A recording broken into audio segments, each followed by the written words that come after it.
Known to so many as hard and heavy rockers, Led Zeppelin has written some of the greatest pulse-pounding, soul-ravaging classics of the past half century, no doubt. But at one point, they were actually called out by George Harrison for rocking too much. They were challenged to bring it down a few notches. Guitar virtuoso Jimmy Page composed a sonic soundscape that was so lush and so surreal that one of rock's premier producers said that it defied classification. So why then does this masterstroke consistently rank so low in the Zeppelin hierarchy? Are there just too many Zeppelin standards crowding it out, or has it legitimately been overlooked? We'll find out next on Professor of Rock. Hey music junkies, Professor of Rock, always here to celebrate the greatest artists and the greatest songs of all time. You know, if you are absolutely fascinated with the song makers and their ultimate creations that have become the soundtracks of our lives, this is your place. Just subscribe below by hitting the red button. We also have a Patreon that you're going to want to check out. Some awesome new videos up there. They're exclusive behind-the-scenes stuff, and go check that out. We also have some new merch. So excited for today's video. I have been bedridden for over a week now, passing huge kidney stones. Actually went in for a lithotripsy, and it was absolutely horrible, lots of pain. And so music, of course, the ultimate healer. And so I'm really excited to do today's piece as it really lifted me up. So let's get into it. By 1972, Led Zeppelin had garnered massive commercial and critical acclaim thanks to 4 perfect albums, really, and a host of legendary live performances. Their current offering at that time, the untitled Led Zeppelin IV, that went on to set the bar as one of the greatest rock albums in music history. Many say the greatest. According to the RIAA, it has sold 24 million copies worldwide. From top to bottom, it's just a monumental album, no doubt. The way you move, gonna make you sweat, gonna make you groove.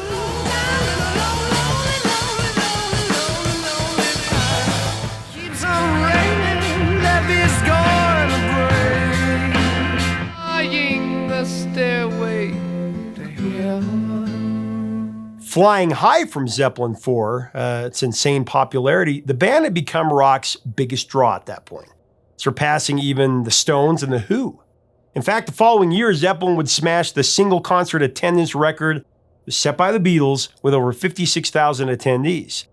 There's just no doubt that Led Zeppelin was well on their way to rock immortality, and expectations for the next album, of course, through the roof. Zeppelin's 5th album, Houses of the Holy, that was actually recorded in multiple locations, technically beginning in December of '71 at London's Island Studios with a rough instrumental mix of no quarter. Months later, in April '72, they gathered at Mick Jagger's country estate Stargroves to record, with the help of Rolling Stone's mobile studio. But they weren't happy with the acoustics of Mick's manor and opted to continue work at Olympic Studios instead. But the merry-go-round of locations, it wouldn't end there. Before the album was complete, they would also detour back to Island Studios for some overdubs, and then finally finish up in June at Jimi Hendrix's Electric Lady Studios. Now, this flurry of session stops proved to be productive, really, and all 12 songs were put to tape, though only 8 reached the album. The 4 that were extras included the would-be title track Houses of the Holy, Black Country Woman, there was Walter's Walk, and The Rover. They would later find homes on Physical Graffiti, that of course came out in '75, and then Coda in '82.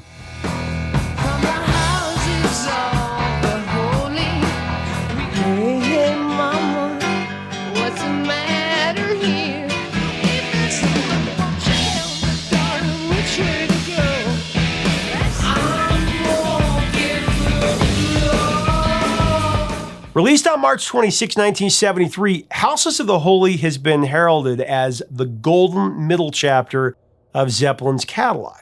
However, at the time, it wasn't the album that fans and critics were really anticipating. Many had been hoping for just a straight-up sequel to Zeppelin IV, but the band wasn't interested in meeting those expectations. In Jimmy Page's words, they just wanted to keep on rolling. The band was thankfully more interested in innovation and making each new album sound radically different from its predecessor. Houses of the Holy was definitely a radical departure. Jimmy Page called this diverse mixture of musical influences and experimentation an album of many moods. Each song, he said, captures an essence of a feeling, an emotion or sensitivity, and you can hear the band maturing as we play all these different styles. You can see the expansion in risks that we were taking, or should I say the new territory that is there to be civilized and conquered. Very cool. Jimmy Page, always got a great quote. New territory is an apt description, really. For the first time, there were no blues references. Instead, the album showcased a multiplicity of styles. For instance, the song remains the same, the Rain Song and No Quarter all bear marks of rock's rising progressive campaign.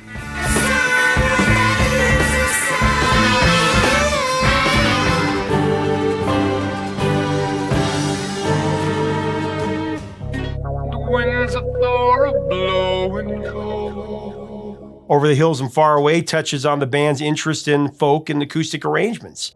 And Dancing Days taps into the Indian musical influences Page and Plant picked up while traveling through Bombay. Many is the word that only leaves you guessing. So Dancing Days out here again. Then, of course, there's Jamaica, a lively left turn into the realm of reggae and the crunge. James Brown-inspired funk jam. All those tears I cried. See my girl. Looking at me. Really, only the ocean is left as a true rock endeavor.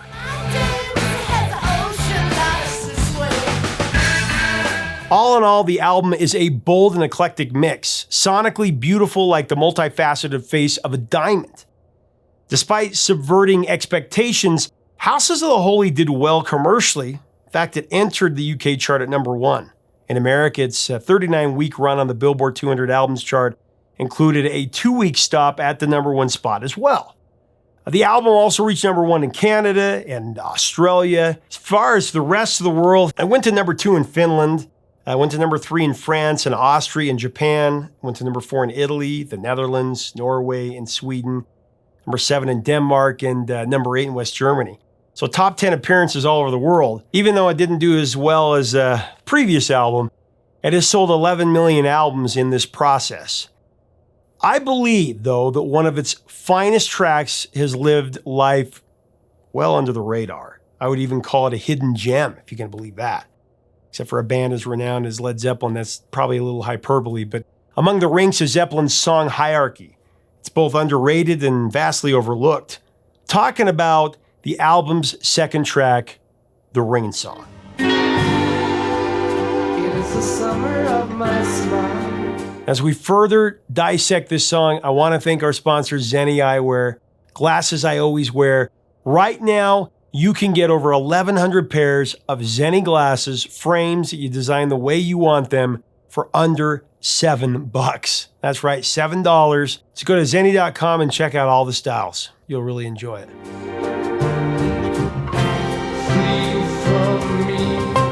So the creation of the Rain Song was a direct response to none other than George Harrison, who actually commented to John Bohnam at a Zeppelin show that they needed to balance out their sets with some softer numbers. Harrison is reported to have said something to this effect. The problem with you guys is you never do ballads. When Jimmy Page caught wind of the remark, he said to himself, something like, I'll give him a ballad. So while working in his new home studio, Page wrote the Rain Song. Pointing directly at George Harrison, he even inserted 2 chords from George's own ballad, Something, into the intro. How cool is that? Something in the way.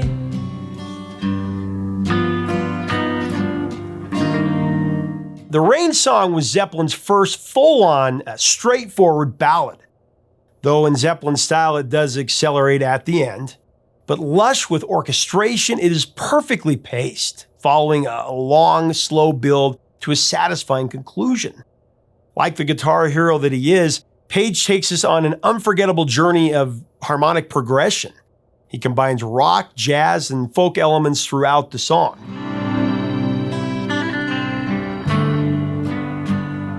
As for John Paul Jones, he is nothing short of a one-man orchestra as he mans the Mellotron synthesizer, one of the first of its kind at that time. The Mellotron was initially made famous by its use on Strawberry Fields Forever. We've talked about that in the past. Another Beatles connection for you there.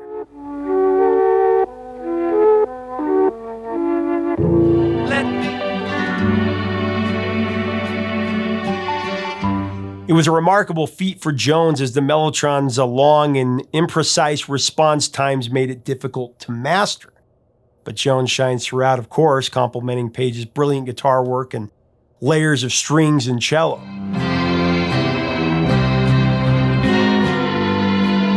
Bonzo's drumming on this track is another reason to be very impressed, both creative and delicate. It's a far cry from the typical power-pounding skills of Bohnam. In fact, Bohnam pulled out the brushes for this one. It was rare, but a welcome addition.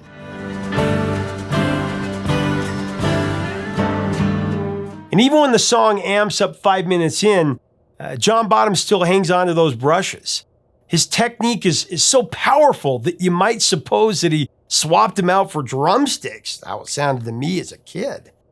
But for this sonic flourish, John just struck harder, using the lower end of the brushes.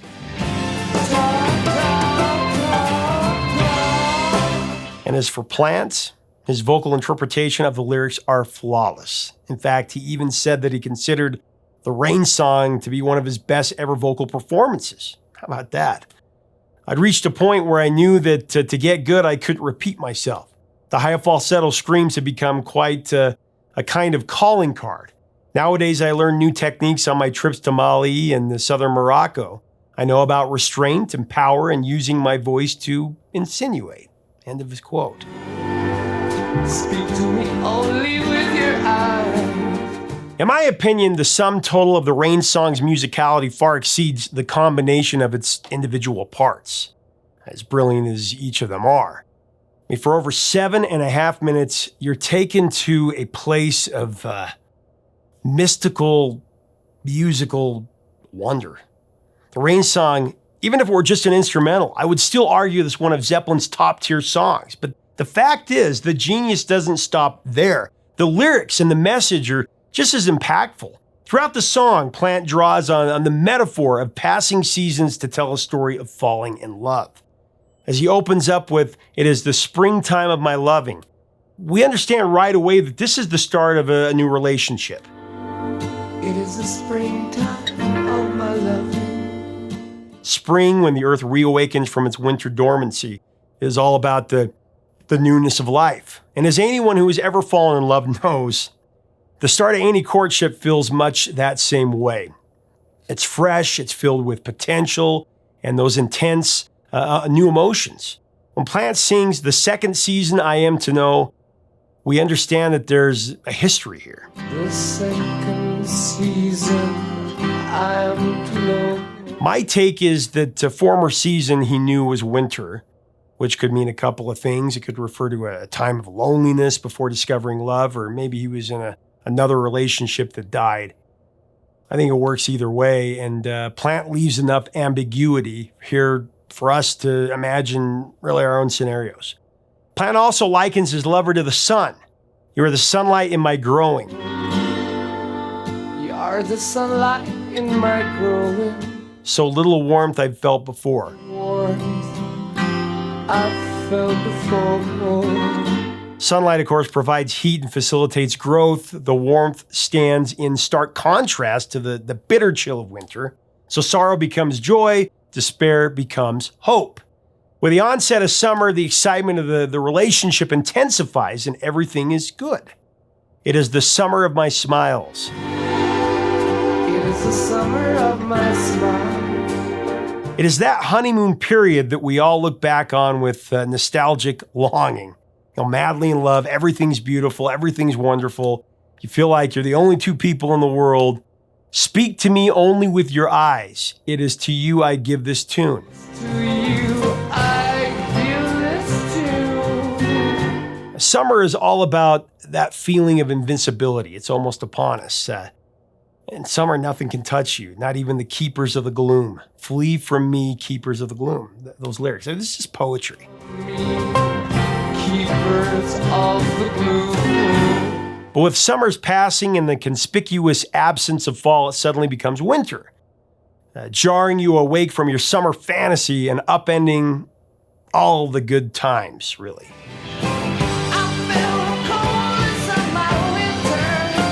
I felt the coldness of my winter. And so the cold sets in so strong the plant sings, I never thought it would ever go. The gloom has now arrived. Curse the gloom that set upon us.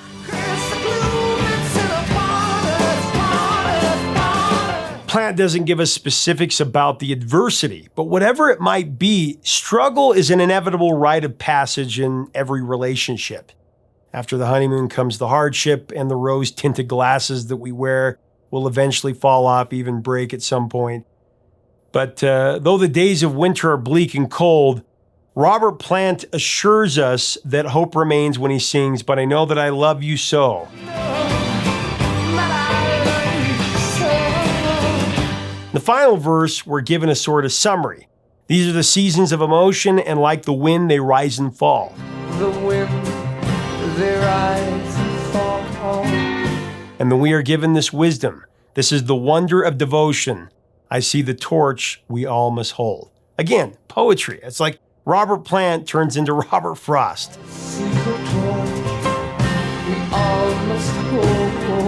So in the end, despite winter's onslaught, love is still there, only now it's described as devotion. The torch that is referenced here is the form of the brightness and the warmth of spring and summer, kind of bringing it back again. It represents carrying the happiness you once felt through the dark days of winter. This is the wonder of devotion. After that, Plant sings, this is the mystery of the quotient. Quotient, upon us all a little rain must fall.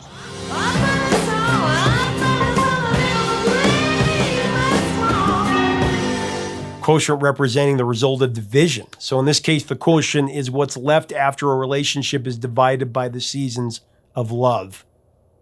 Devotion. This is the mystery of the quotient.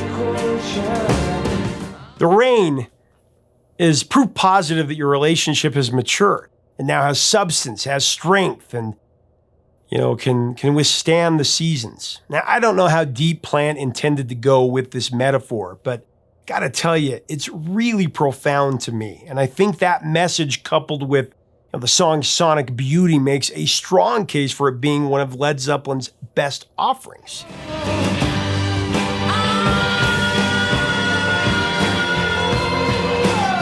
As I mentioned before, the Rain song has lived somewhat of an understated life.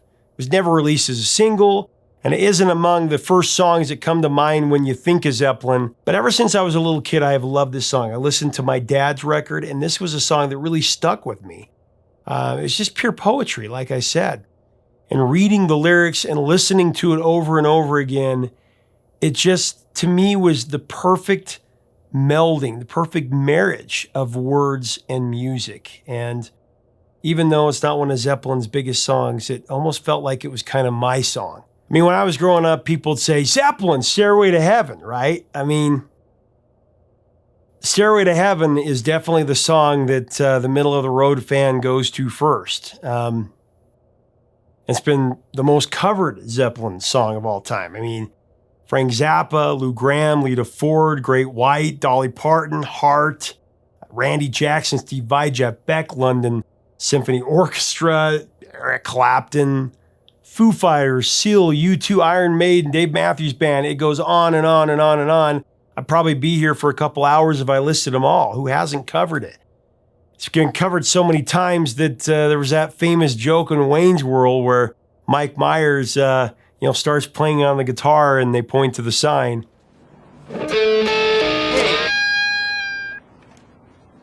If you think about the Rain song, I think it's been covered one time by a major band, Heart, which they've covered so many Zeppelin songs.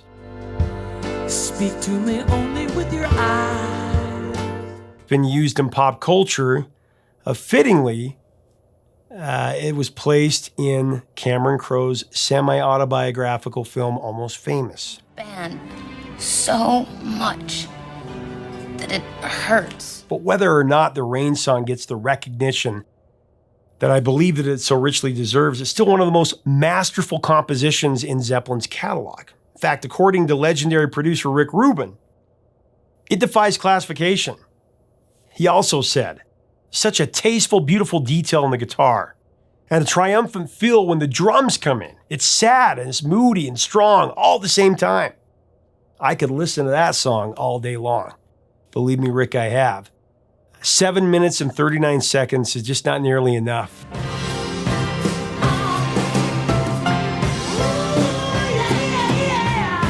Now, if you haven't given the Rain Song a listen in a while, you got to do it. This is what you got to do. You got to get a great pair of headphones and then, lock the door, turn out the lights, get under the covers, play that music, and just close your eyes and drift away into its surreal soundscape of just sonic perfection, really. This is a song that it just takes me away. And Zeppelin's supposed to do that, right? That's what people tell you, that they're the band that does that so well. But this song ups the ante. It's just always had such a deep meaning to me. And it makes me think a lot about my dad, actually, and listening in his paint shop. He had an 8-track. He had it on vinyl, and he had Houses of the Holy on 8-track, and he also had it on vinyl. Most of the Zeppelin albums he had that with. But we would listen to Zeppelin together, and again, this was just a song that I went back to so many times, and it just seemed more real to me. And when we're younger, we're always fighting against what's popular, and so I was kind of fighting against Stairway to Heaven because everybody liked that. And to me, when somebody would say, that's my favorite song, usually they wouldn't have a second or third favorite Zeppelin song. It would always be Stairway to Heaven. That's what they would know. But I remembered that this girl said that she knew the Rain Song and that was one of her favorite Zeppelin songs. I ended up marrying her.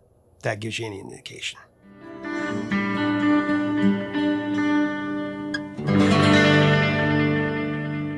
Leave us a comment about Led Zeppelin and the Rain Song. What do you think? Is it underrated? Have you heard this song? Does it mean as much to you as it does to me? I want to hear in the comments. Let's have a good discussion. If you enjoyed this content, we got more Zeppelin for you. Check out our coverage of Kashmir, Black Dog, and a whole lot of love. If you like this content, make sure that you do subscribe below, hit the red button. We would love to have you as part of our community. And also check us out on Patreon. We have some really cool behind-the-scenes stuff there I think you'll like. Till next time, 3 chords and the truth, my friends.